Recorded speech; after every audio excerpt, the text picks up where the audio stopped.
ñu ngi fii ci cocktail bi nga xamante ne ñu ngi nii ak Zori voilà.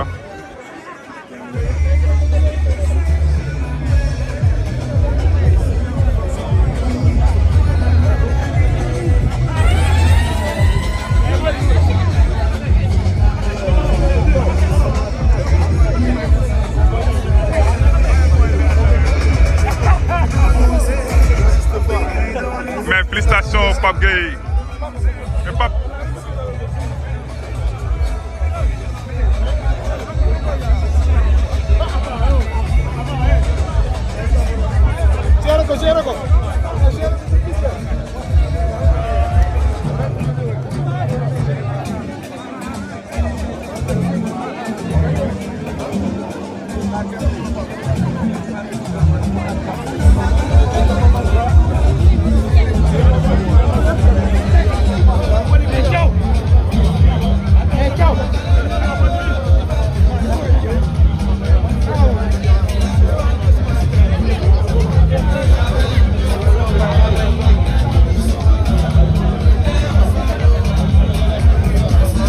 Ñu décollé tuuti baal nañu rek.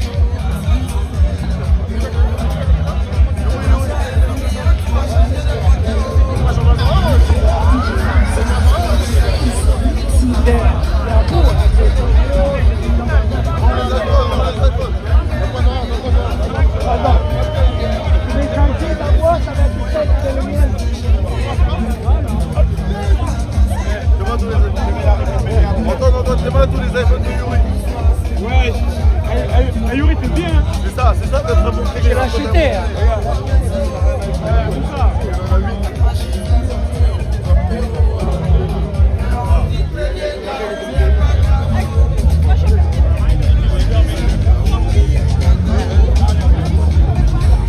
Excusez-moi.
C'est bon? Voulez vous lever s'il vous plaît pour l'hymne national du Sénégal. Waouh. Un moment fort de notre histoire. À travers cet événement, Sonatel Orange, sponsor officiel et partenaire historique des Lions de la Teranga, a souhaité rendre un hommage à la hauteur de cet exploit exceptionnel. Merci.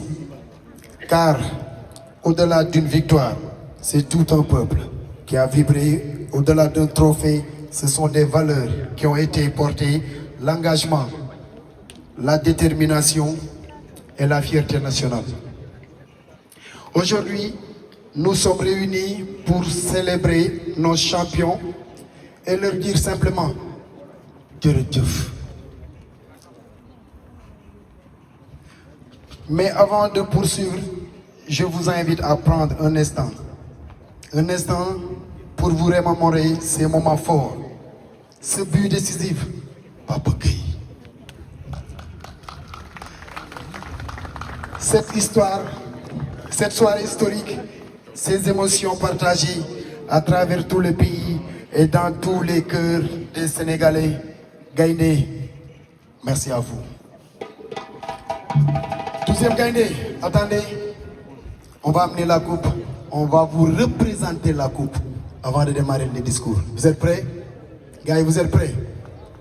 Monsieur le président de la fédération, Monsieur Ba, le DG de la Sonatel, s'il vous plaît, le secrétaire général, Monsieur le coach, Madame Nian, s'il vous plaît, Kapi, Koulibaly, s'il vous plaît, on va présenter encore la coupe et on démarre le discours.